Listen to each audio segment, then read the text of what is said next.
le nombre des enfants d'agriculteurs faisant le choix de reprendre l'exploitation familiale baisse un peu plus chaque année. Aujourd'hui, parmi ceux qui s'installent, plus du tiers ne sont pas issus d'un milieu rural. De façon un peu inattendue, en dépit des difficultés du métier, le secteur agricole attire. Dans ce film, nous avons été à la rencontre de jeunes urbains qui ont fait le choix de devenir agriculteurs. Ces nouveaux paysans sont en train de modifier durablement le paysage agricole français. On ne s'improvise pas paysan, pas plus que médecin ou architecte. Se reconvertir, tout quitter pour se lancer dans une nouvelle aventure n'est pas chose aisée. Cela requiert un apprentissage bien spécifique. Toussac est une ferme expérimentale où l'on peut se former aux métiers agricoles. Je suis chevrier ici à la ferme des Champs des Possibles, qui est une ferme qui accueille des couvées pour se tester dans ce métier de chevrier. Je suis là depuis quelques mois déjà, le temps que je m'installe à mon compte. Je suis un citadin à la base, je n'ai jamais habité en campagne, ni proche des animaux, ni des chèvres, ni des vaches, ni de l'agriculture en général. J'ai fait des études de finance, j'ai exercé l'activité de finance pendant une décennie en multinationale. Je me suis bien régalé, sauf qu'au bout de 10 ans, on en a marre, on veut passer à autre chose, à quelque chose de concret, quelque chose où on produit quelque chose, on voit le processus de production de A à Z, quelque chose de vivant, mais aussi se rapprocher de la nature et quelque chose qui a du sens dans l'environnement dans lequel on vit, et non pas dans l'abstrait. Et les petites coquines, un peu de bon point, allez. Et ce que je trouve dommage justement, on ne pense pas à devenir paysan plus tôt. Il n'y a personne qui nous pousse à vouloir devenir paysan plus tôt, que ce soit les parents, la famille, ça sort complètement des champs des possibles finalement. À l'école, on ne nous dit pas qu'on peut devenir paysan, nos parents ne nous poussent pas à devenir paysan. On y va, on avance. Allez, c'est l'heure.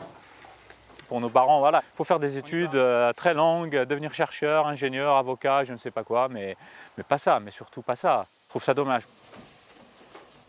Les métiers qui sont exercés aujourd'hui, qui sont plébiscités, s'éloignent trop de la nature justement. Doucement la petite, doucement, t'inquiète pas. On va prendre un panel de jeunes qui sortent de la fac. Il y a 90% de ces gens-là qui vont travailler dans le tertiaire, qui n'est pas du tout productif. C'est du service, c'est de la comptabilité, du juriste. Est-ce que c'est normal ça? Qui va produire derrière? Qui va produire correctement surtout? On a besoin de bras et de mains pour produire quelque chose de correct. Allez, on y va les filles. Non, t'as mangé, c'est fini. Allez, au près.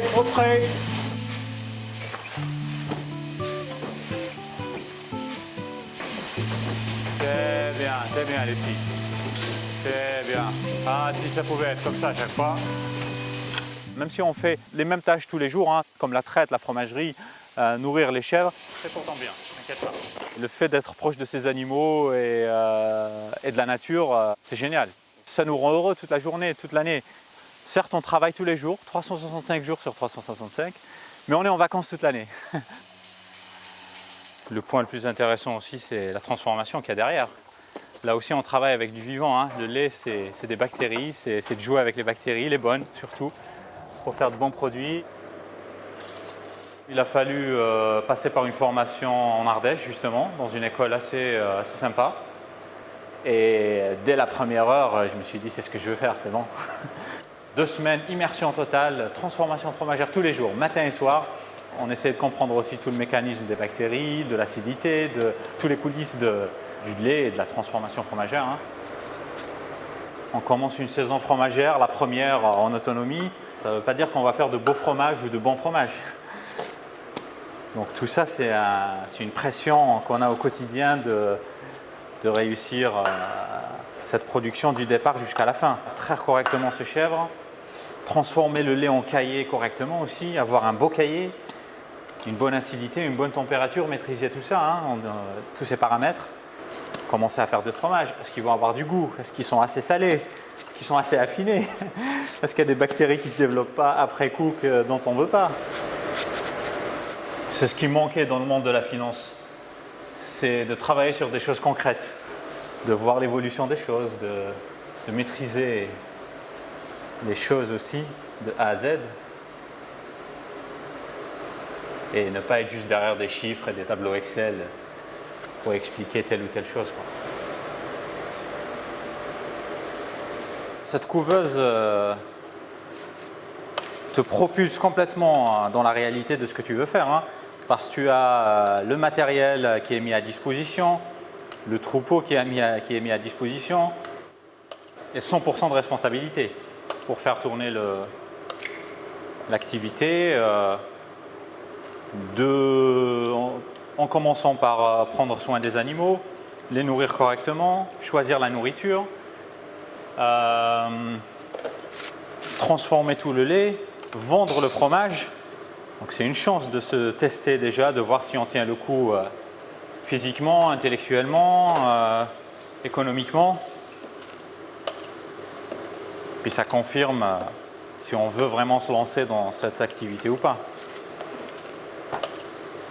Moi j'ai prévu d'avoir un rythme de croisière une 60aine de mers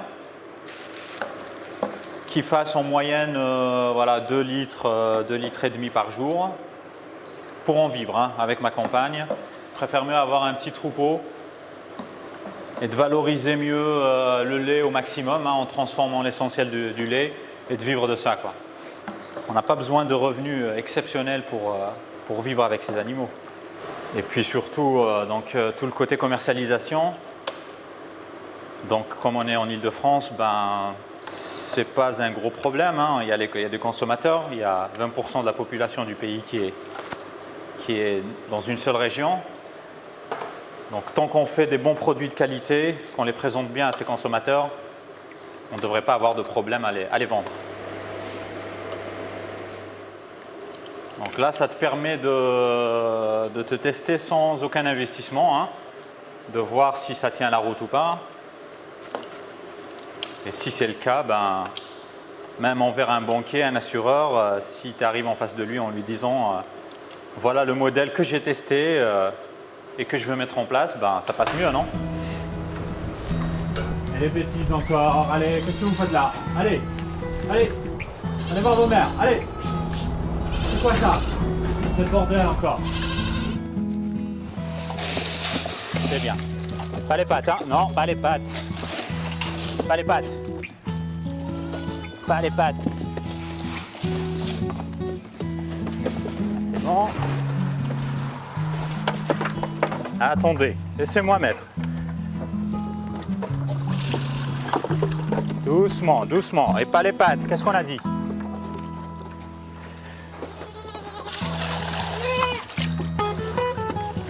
Non, pas dans le seau. Faut boire là, faut apprendre à boire là. C'est fini, plus rien là.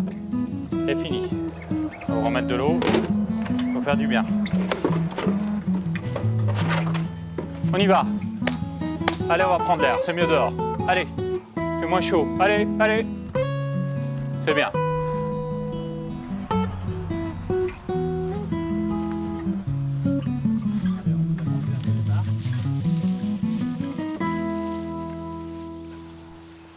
L'alimentation la plus importante, c'est l'herbe, hein. Qu'elle soit en plein air, qu'elle mange un maximum d'herbe fraîche. Tout ce qu'elle mange à l'extérieur, c'est du foin qu'on ne va pas ramasser, qu'on ne va pas utiliser le tracteur pour le faucher. Plus elle mange dehors, mieux c'est. Donc ça aussi, c'est toute une stratégie à mettre en place, hein. Et c'est pas quelque chose qu'on apprend dans les bouquins. On essaie de faire des petits parcs en rotation pour qu'elle ne gâche pas.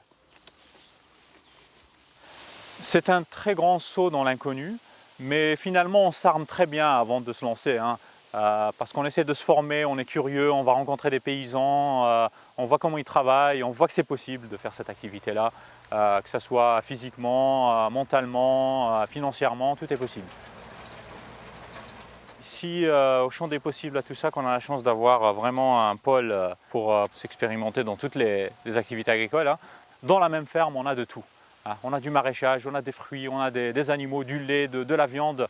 L'idée, c'est de travailler ensemble, de mutualiser certaines tâches, certains matériels, faire de l'entraide surtout entre nous. Le fumier que je fais, que les chèvres font, ça serait bien qu'ils servent aux céréaliers. Les céréales que le céréalier produit, ça sert à nourrir les chèvres, le foin aussi.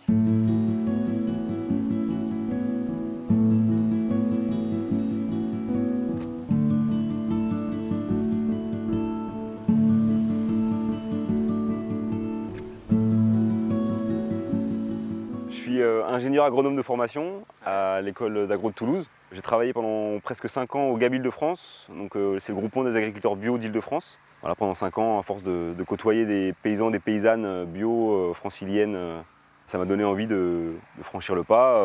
Et l'opportunité aussi s'est présentée à la ferme de Toussac avec les champs des possibles pour tester une activité de paysan boulanger. Passer, disons, de la théorie à la pratique, c'est pas une mince affaire. Au quotidien, il y a énormément de choses à apprendre et de techniques à acquérir. Mais la chance que j'ai ici, c'est quand même d'être très bien entouré, notamment par les collègues là, qui sont déjà sur place et qui connaissent la ferme, qui connaissent la mécanique, qui connaissent les outils, qui connaissent aussi la terre et qui peuvent donc m'aider, m'appuyer un peu au quotidien.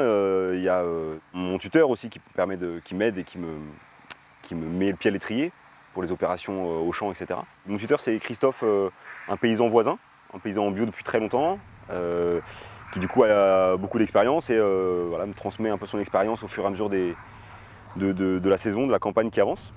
C'est des conseils que j'écoute avec attention parce que c'est beaucoup d'expérience en bio, donc maîtrise des itinéraires culturaux. Je l'écoute beaucoup aussi dans les critères qui le poussent à prendre des décisions, de choisir à quel moment moissonner, à quel moment intervenir sur les cultures. Puis aussi, je l'écoute pas mal aussi sur tout ce qu'il me donne comme conseil de priorisation des chantiers. Et ça va se trier tout seul ou t'as du monde? J'ai personne. T'as personne? Non. C'est des conseils autant techniques que organisationnels. Ensuite, à moi de faire mon chemin, mais c'est ultra bénéfique d'avoir tout ce savoir-faire à côté, quoi.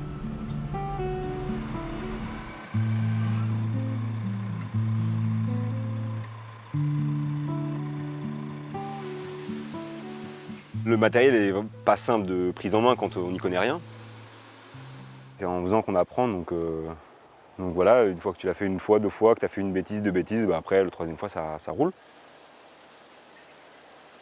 Niveau rémunération, pour l'instant, elle est en train de se construire, puisque je démarre mon activité, ça fait peu de mois que je suis ici, ça fait 4 mois que je suis ici, donc entre voilà, les premières fournées de pain qui sortent, les premières moissons qui arrivent aussi, voilà, le revenu va se construire progressivement, un revenu minimum décent, quoi. Pour que ce soit viable, ouais, il faut transformer, quoi. Il faut transformer et vendre un maximum en direct pour garder la valeur ajoutée sur la ferme et pouvoir se rémunérer plus facilement que si je vendais tout en circulant, quoi. De toute façon, la transformation, c'est quand même la base.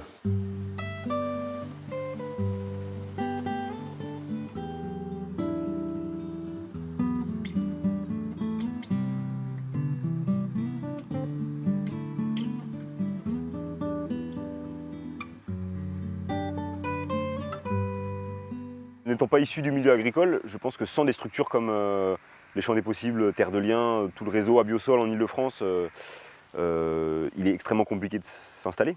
Pas d'accès au foncier, ou en tout cas pas directement par la famille. Donc très compliqué. Et puis au-delà de ça, n'ayant pas pratiqué moi-même, même si j'avais la famille qui pouvait me mettre à disposition des terres, me vendre des terres, j'ai pas pratiqué, j'ai pas eu l'occasion de me tester là-dessus. Et donc là, être ici sur la ferme de Toussac en test d'activité, ça me permet de tester la pratique au quotidien, mais aussi de tester, de savoir si j'ai vraiment envie d'être paysan. Parce que pour l'instant, c'est un objectif et un rêve que j'ai. Est-ce que ça le sera dans 1 an, dans 2 ans? C'est aussi ça que je teste.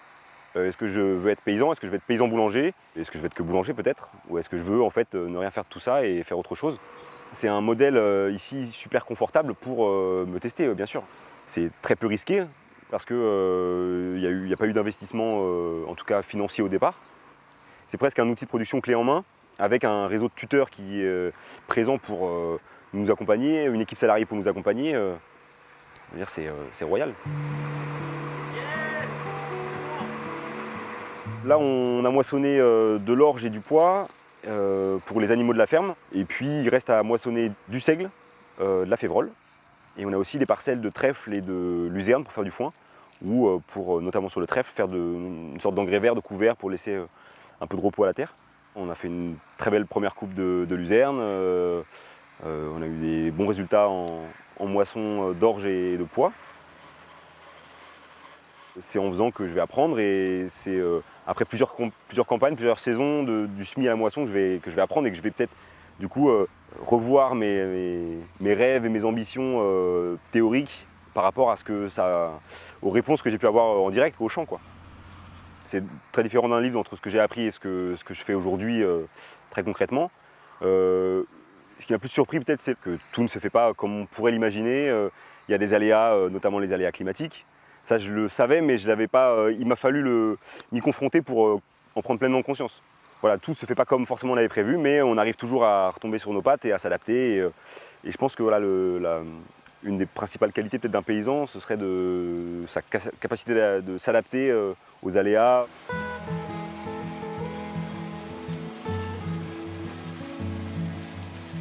Pour moi, les enjeux de l'agriculture de demain sont multiples évidemment. Je pense qu'il y a un enjeu climatique fort, de répondre à un dérèglement climatique qui est de plus en plus prononcé, de températures élevées, de sécheresse, etc., de manque d'eau en tout cas, donc de sécheresse. Il y a aussi la question du renouvellement de génération, de l'accès au foncier, qui font que peut-être que certains qui ont l'idée ou l'envie de se tester ou de s'installer paysan ou paysanne ne peuvent pas le faire parce que pour eux c'est trop compliqué, quoi. Ça paraît insurmontable de trouver des terres, de trouver suffisamment aussi de sous pour s'installer, parce que ça représente aussi une somme.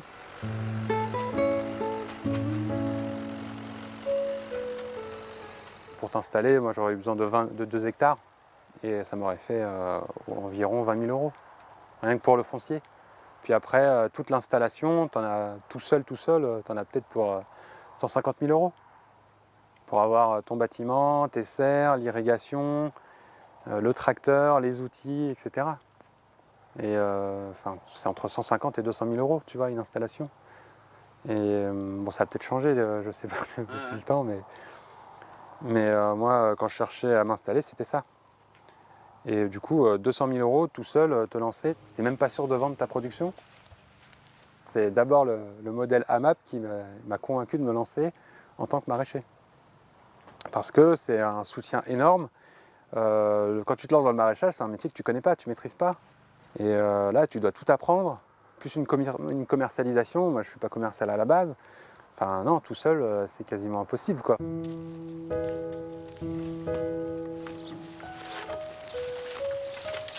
Je produis principalement pour une AMAP qui est sur Montreuil, donc une association pour le maintien d'une agriculture paysanne. Ça me fait environ 40 paniers et je complète par environ 10 parts de récolte à la boutique de la ferme. Mon objectif, c'est de me dégager 1 500 € net et ça, je pense que je l'aurai l'année prochaine.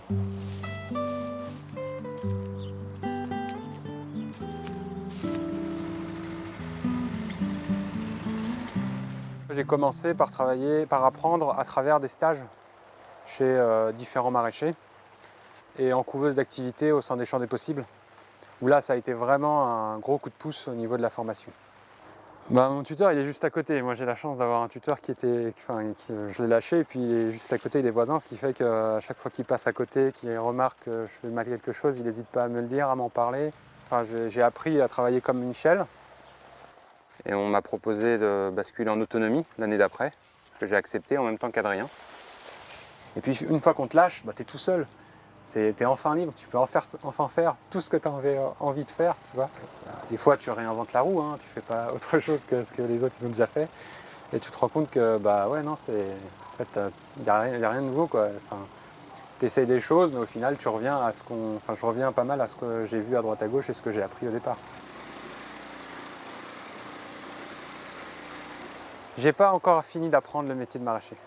On finit jamais d'apprendre, c'est très long.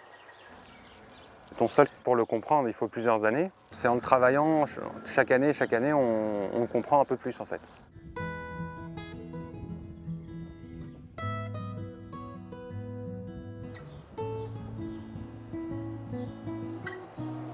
Je ne suis pas du tout issu d'un milieu agricole et à la base j'ai fait des études d'ingénieur parce que j'étais bon en mathématiques. Alors c'était la voie royale. Quand on est bon en maths, on fait des études d'ingénieur. Et ça ne m'a pas plu. Je travaillais dans les télécoms, donc déployer les réseaux téléphoniques sur le territoire, c'est aussi beau comme projet. Mais travailler pour des actionnaires que tu ne connais pas, que tu ne vois même pas, j'avais besoin de sens. Je ne me sentais pas vraiment utile. Là, au moins, je sais pour qui je travaille. Donc pour moi, c'est mes Amapiens. Et je les connais. Chaque semaine, je vais les voir, ils me soutiennent. C'est une démarche qui est noble pour moi, la MAP. Alors moi, je suis sur du maraîchage diversifié. Je ne fais pas que quelques cultures, j'en fais plein, énormément. Tu as des échecs, tu as aussi de très belles réussites et des très belles surprises aussi. Avec des trucs, tu penses que ça va pas du tout marcher et au final, tu as des super beaux légumes. Et l'inverse, des fois tu te donnes énormément de mal sur certains légumes, à les désherber, à les entretenir et tout. Et puis tu as une invasion d'un ravageur qui vient tout manger, donc du coup tu perds toute ta récolte. Et les Amapiens, ça te donne une aide énorme, un soutien moral énorme. Quelquefois, toi, tu penses avoir raté pas mal de choses. Et puis quand tu arrives à la MAP avec le panier, ils sont là, waouh, mais c'est génial, il y a plein de légumes, on ne sait même pas quoi en faire et tout. Quand tu rates, tu as quand même des gens qui sont hyper contents de ce que tu leur apportes et qui t'encouragent. C'est une autre vision de l'agriculture. Tu n'es plus tout seul sur ton exploitation et du coup, tes Amapiens sont là, ils te soutiennent, ils t'aident, ils essaient de comprendre ce que tu fais, toi tu leur montres ce que tu fais. C'est de l'humain. Ce qui est agréable quand on est Amapien, c'est qu'au-delà de manger les légumes qu'on récupère toutes les semaines, quand on vient comme ça aider pour désherber, etc., on mesure aussi la quantité de travail qui est nécessaire pour produire 1 kilo de carottes. Et je ne pensais pas que ça pouvait être aussi compliqué sur certaines cultures, sans pesticides, justement d'arriver à ses fins, quoi. Donc ça demande beaucoup d'énergie.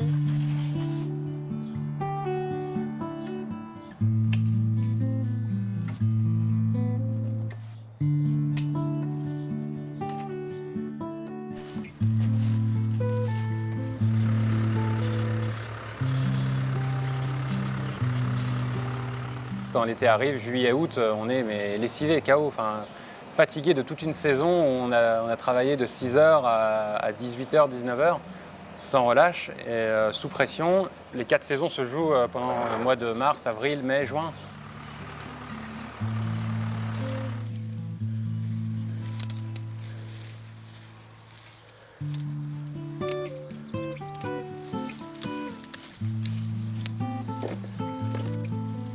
Le maraîchage, c'est quand même beaucoup de travail, beaucoup d'heures, pour pas beaucoup de revenus en comparaison au travail fourni.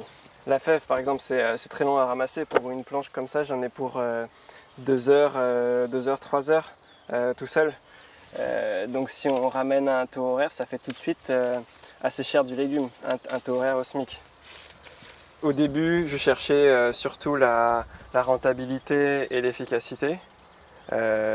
Parce que c'est l'une des choses les plus compliquées en agriculture. Je ne veux pas bosser 90 heures pour gagner 500 balles. Là, sur 1000 m² de serre, plus 1 hectare de jardin, plus 3000 m² de pommes de terre, je nourris en légumes 90 familles. Il y en a eu plein des démarches. L'installation en tant que telle, c'était un objectif. Et du coup, j'ouvrais toutes les portes. Et il y en a un certain nombre qui me sont un peu passés sous le nez. Mais c'est avec ça qu'on apprend. Ah non, c'est pas simple du tout. Soit on a le portefeuille qui va avec, ce qui n'est pas le cas de la majorité des gens. Et quand on est non issu du milieu agricole et qu'on n'a pas d'apport, et qu'on n'a pas de passif agricole d'une manière générale, c'est vachement compliqué. Enfin, je ne sais pas si c'est possible. J'ai grandi à Paris, au sud de Paris, à côté de la porte de Vanves. Donc je suis bien citadin. J'ai commencé par faire une filière générale, un peu comme la vie te pousse. Et puis en filière générale, j'ai commencé à réfléchir à ce que je voulais vraiment faire. Et j'ai décidé d'aller vers la cuisine. À un moment, j'ai bossé pour un restaurateur qui avait un jardin. Et c'est là où je me suis dit, ça fait un peu tilt. Et je me suis dit, en fait, j'aimerais bien peut-être faire ça. Et j'ai commencé à chercher un travail salarié comme ouvrier agricole. C'est le moment où j'ai commencé à passer du temps dehors, sans être serré, enfermé, où j'ai commencé à aimer ça. C'est une forme de liberté qui est très appréciable. C'est le lien avec la nature, le lien direct et dans la beauté et dans la rudesse. Ça t'apprend l'humilité, tu décides pas et tu t'adaptes à ce que la nature elle te dit.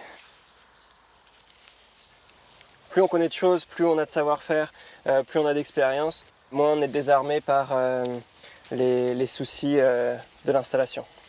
Au final, j'ai bossé 1 an et demi comme salarié.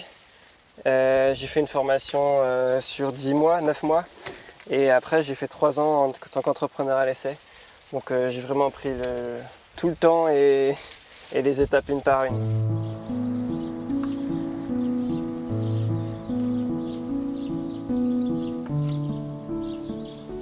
Je pense qu'on est la génération tampon entre l'agriculture chimique pro-investissement sans fin à une génération où ils ne feront pas tant d'investissement que ça, ils respecteront l'environnement, ils auront des pratiques agricoles optimisées et ils vivront aussi de leur métier. Ils ne passeront pas toute la journée sur leur exploitation, ils auront le temps de construire leur vie, d'avoir une famille.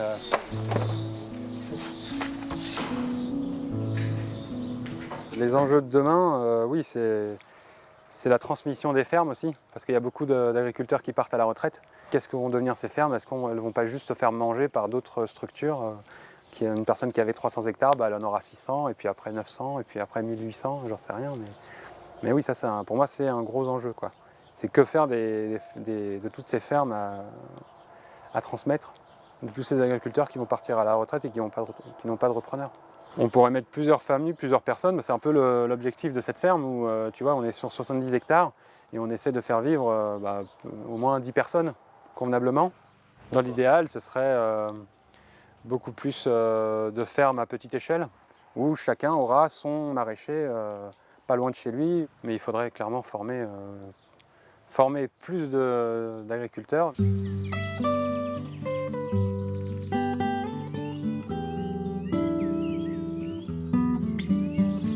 Elle est jolie.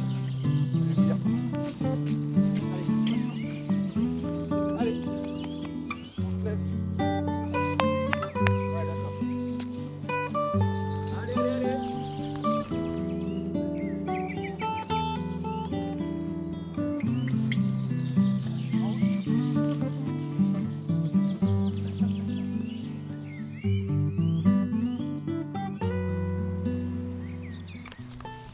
J'ai pas connu l'agriculture avant mes 20 ans et quand je suis arrivé dans une ferme la première fois et que j'y ai passé quelques mois, c'était la révélation un peu, de se dire bah oui, je me lève le matin et ce que je fais a un sens.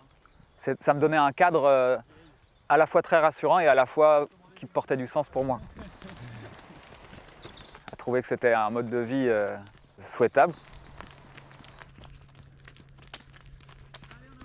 Ben, sur 44 hectares, on est 5 associés et il y a 2,5 ou 3 temps plein salariés en plus. On n'avait pas des envies de production particulières à part le maraîchage. Ce qu'on voulait, c'était faire une alimentation locale, quoi. C'était ça le moteur. Et moi, comme j'avais eu une expérience en élevage et que j'avais bien aimé ça, je me suis dit, bah attends, moi je m'occupe des vaches, tu fais le fromage et ils sont 2 maraîchers et un boulanger. On est parti du système qui existait en agriculture biologique pour recréer des filières très courtes d'alimentation. Et alors après, bah, nous, qu'est-ce qu'on mangeait? On mangeait du pain, des légumes et du fromage. Donc en fait, assez rapidement, on s'est dit bah, il faut du maraîchage, des céréales et un élevage de vaches pour faire du fromage. Allez. Pour nous, s'occuper de toute la filière d'une production, par exemple faire le blé, transformer en farine, faire le pain et le vendre, ça demande beaucoup de temps de travail, mais ça demande aussi beaucoup de gens. Et donc sur des petites surfaces, on peut faire travailler beaucoup de monde. Nous, on vit de ça, on acquiert une autonomie financière. On vend 240 000 € de produits et on a 20 000 € d'aide par an de la PAC. Pas mal de gens du monde agricole ne croyaient pas du tout à ce type de modèle. Juste parce qu'ils ne le connaissent pas et parce qu'eux, ils sont dans d'autres logiques de volume, quoi, de quantité. Alors que nous, on a l'approche maîtrise de la filière et valeur ajoutée pour le paysan, vente à 15 km autour de la ferme.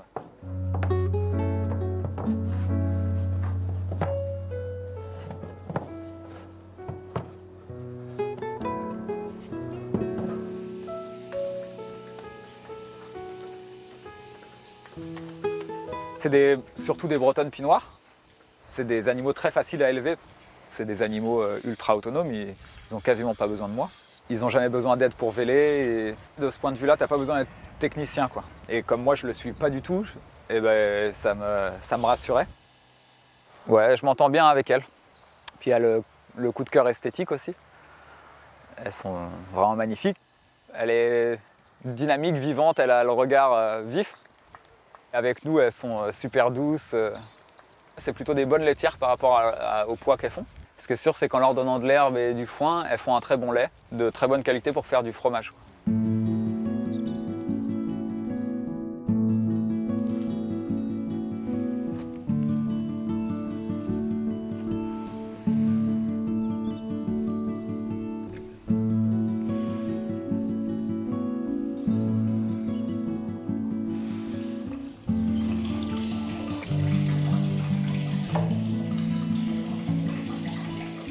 Transforme tous les jours, après avec des transfos différentes. Il y a 2 jours dans la semaine où on est plus sur de la transfo de fromage, fromage quoi. Quand je dis ça, c'est plutôt de la tome ou une pâte molle croûte fleurie. Et les autres jours, c'est tout ce qui est un peu crèmerie, la crème, le yaourt, le fromage blanc, la faisselle. On transforme l'ensemble de ce que les vaches produisent. Nous, ça nous permet de faire une valorisation sur chaque litre de lait. Chaque litre de lait, il est transformé par nous-mêmes, il est vendu par nous-mêmes. Quand ton lait, il est vendu 30 centimes en laiterie, et quand toi, tu valorises ton litre de lait à 1,50 € ou 1,75 €, ça fait une grosse différence en termes de revenus, quoi, de rémunération. Si on vendait le lait en laiterie, on ne vivrait pas avec ça. On ne pourrait pas vivre. On a fait le choix d'avoir un troupeau pas trop gros, un petit troupeau même, on peut dire. On a une quinzaine de vaches à traire. Mais avec ces 15 vaches, eh ben, finalement, c'est ça qui nous assure notre revenu. Venez, venez, venez, venez! Alors c'est vrai que ça prend du temps, mais on n'est pas dépendant des laiteries, on n'est pas dépendant du prix du lait sur le marché mondial. Tout ce qui est produit ici est vendu. C'est-à-dire on n'a pas de... On est en flux tendu. On a très peu de stock d'avance. On a plus le souci parfois de ne pas en avoir assez à vendre plutôt que l'inverse, quoi. Allez, venez, venez! On a choisi une forme de mutualisation. C'est quelque chose pour nous qui s'est imposé. On se partage les risques, mais on se partage aussi les résultats. Cette valorisation, tout le monde y participe. À partir de ce moment-là, on divise en nombre de personnes qu'on est, le revenu qui en dégage. On se donne la même rémunération.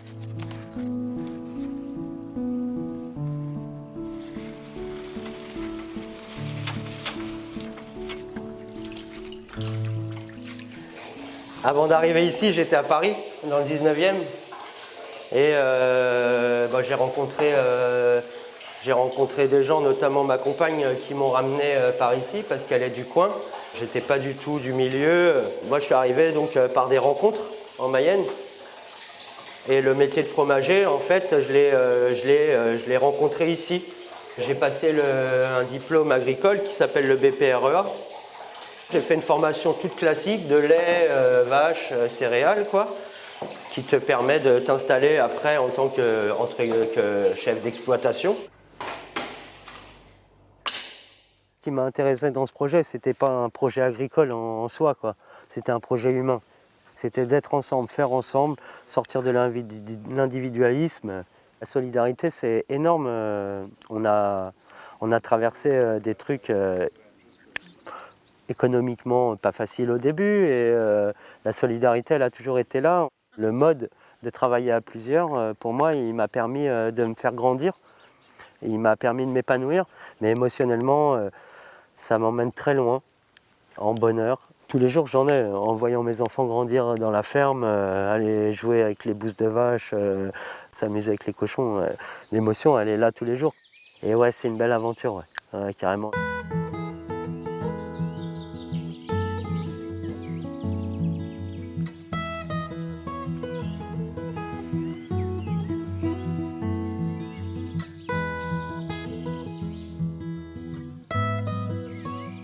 Dans certains coins, accéder à la terre, c'est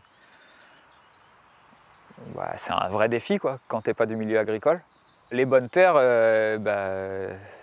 c'est dur d'y accéder. En fait, ça a plutôt tendance à aller à l'agrandissement qu'à aller à l'installation.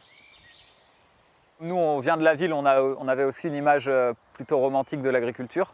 On n'était pas du tout crédible pour le monde agricole à l'époque. Et donc, il a fallu qu'on parle bien pour convaincre. Quoi.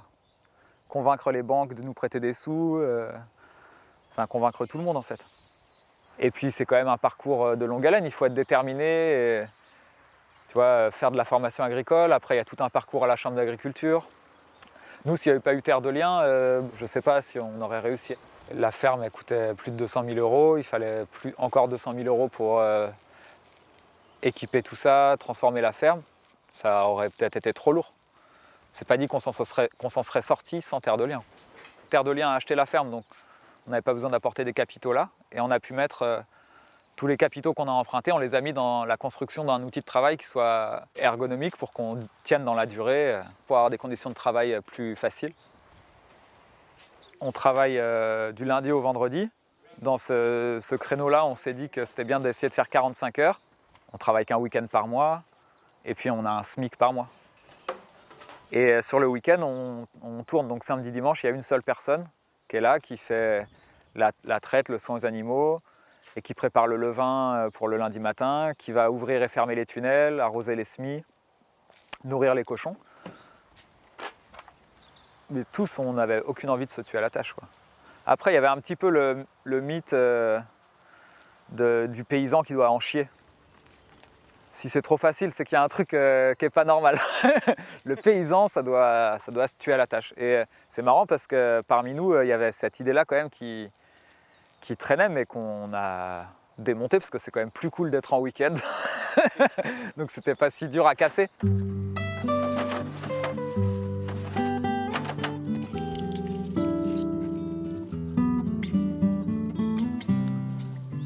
Dans cette envie, nous, de base, qu'on avait d'avoir du temps pour nous et du temps disponible, ça va avec aussi de ne pas passer trop de temps à la production, de ne pas passer trop de temps à la vente. Donc on a trouvé des systèmes de vente qui nous prennent très peu de temps. Et à la production, de ne pas se tuer à la tâche, quoi.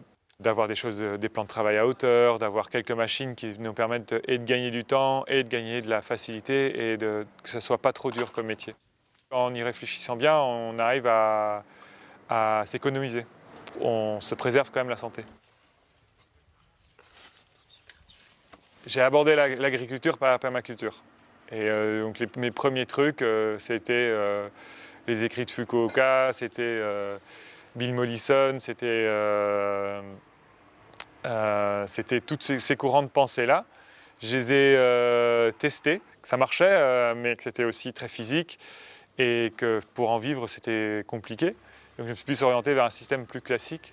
Beaucoup ont une idée un peu enjolivée de ce que c'est l'agriculture et de la production, surtout au niveau des légumes, quoi.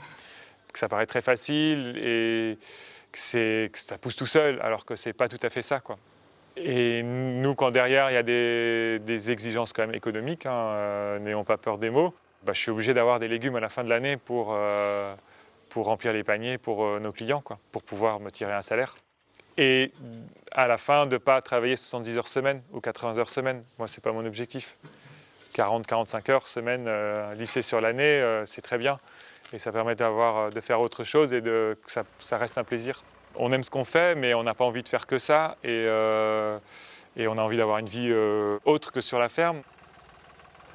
On produit un peu tout, des classiques pommes de terre, poireaux, carottes, à des choses comme des patates douces ou des herbes aromatiques un peu différentes.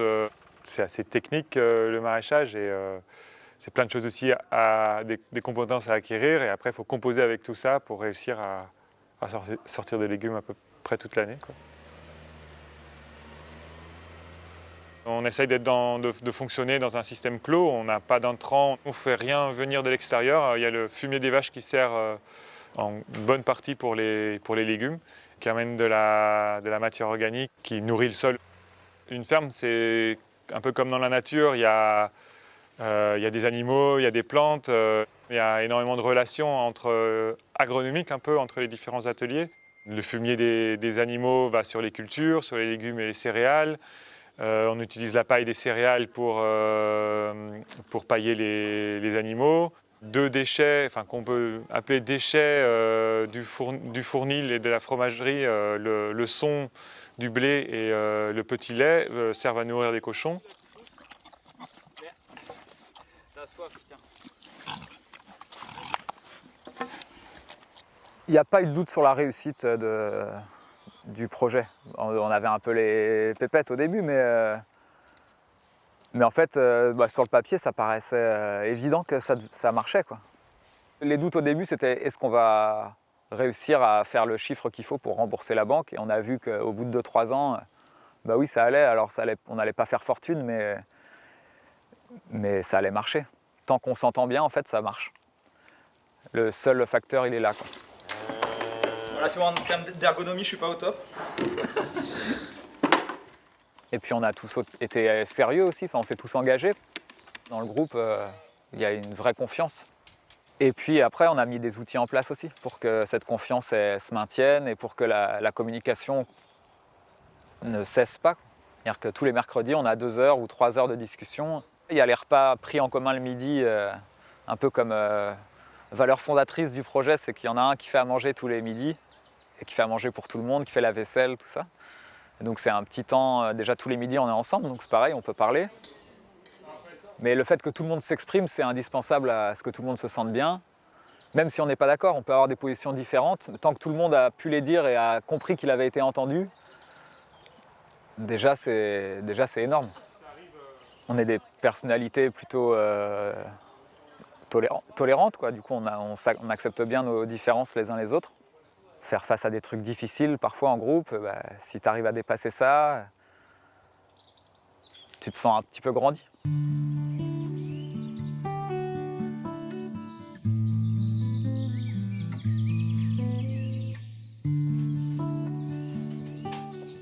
J'envisageais pas du tout de m'installer seule. J'avais une vision, enfin j'ai toujours d'ailleurs, une vision de l'agriculteur, hyper isolé, surendetté, avec aucune vie sociale, quoi. Et en fait, il y a tout ça à réinventer, quoi. C'est possible de faire autrement.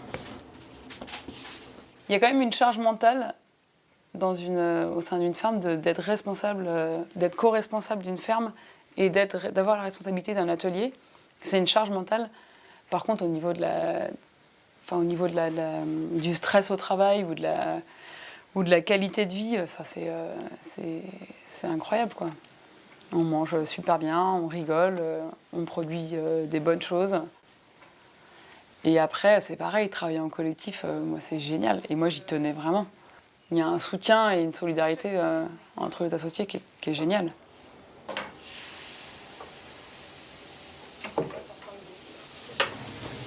Bon, ce qui est chouette dans une fournée, c'est que c'est jamais pareil, il y a toujours des surprises. Et la difficulté, c'est de coordonner la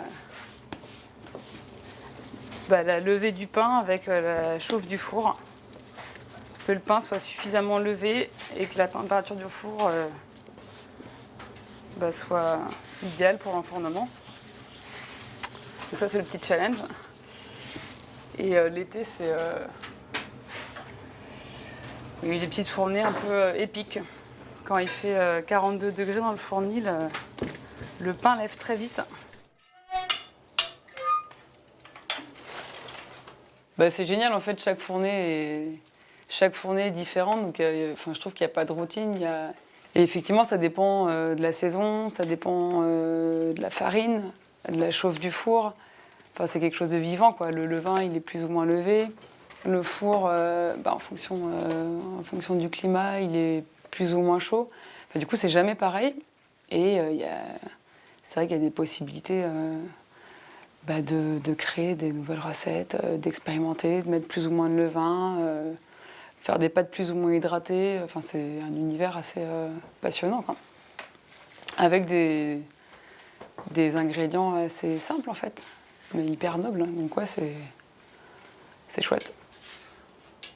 Je trouve que le projet a beaucoup de sens, quoi, de pouvoir maîtriser toute la chaîne et du coup de transformer les céréales en farine et d'en faire du pain. L'idée, c'est d'être autonome sur la production de notre blé. Et on fait 250 kg de pain par semaine. Donc en gros, sur un an, on a besoin de 12 tonnes de blé. Avec 1 kg de blé, on fait 1 kg de pain. Donc avec 5 hectares de blé en culture, avec une moyenne de 25 quintaux, on est autonome. Et pour ce qui est du sarrasin, 2 hectares.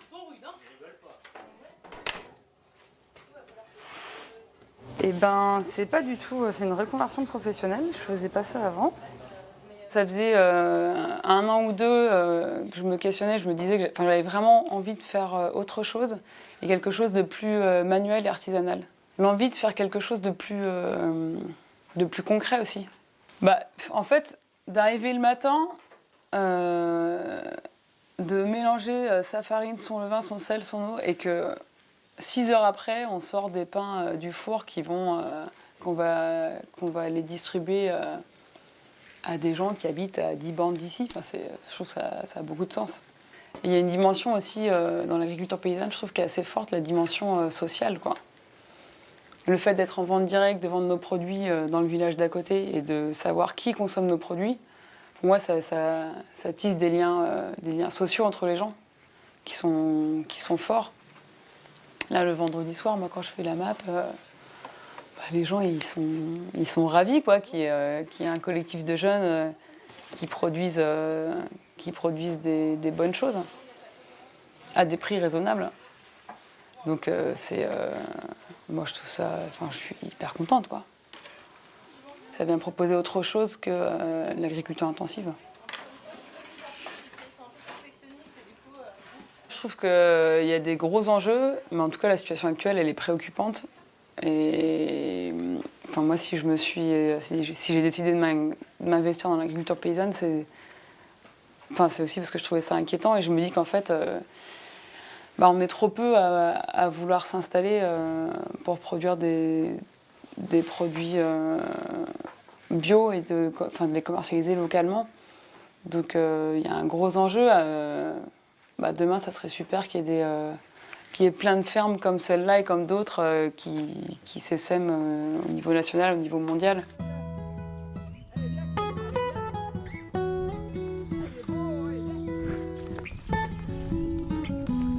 Doucement, Beringue. Oh putain. J'avais passé 2 ans dans une ferme, mais je ne savais pas soigner une vache. J'avais la conviction, et je l'ai encore, que c'est quelque chose qui est accessible à tout le monde. Être paysan, en fait, c'est en partie inné. Alors, il y a plein de choses à apprendre. Et pour moi, c'est important de prendre des risques, entre guillemets, mais en tout cas d'essayer, même si on ne sait pas faire, même si on se rate, on se rate, mais il faut essayer. Je crois que c'est comme ça qu'on avance personnellement dans nos vies, mais aussi dans la société. Si on attend d'être ultra bon pour faire quelque chose, il y a des chances qu'on ne le fasse jamais, parce qu'on ne se trouve pas assez prêt.